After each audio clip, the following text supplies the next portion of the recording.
অসমৰ জাতীয় উৎসৱ বিহুৰ বিষয়ে জানো আহা। বিহু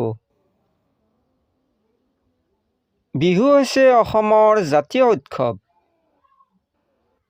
অসমৰ মূল বিহু তিনিটা: বহাগ বিহু, কাতি বিহু আৰু মাঘ বিহু। বহাগ বিহুক আকৌ কোৱা হয় ৰঙালী বিহু, কাতি বিহুক কোৱা হয় কঙালী বিহু আৰু মাঘ বিহুক কোৱা হয় ভোগালী বিহু বুলি। বহাগ বিহুক আকৌ সাত বিহু বুলিও জনা যায়।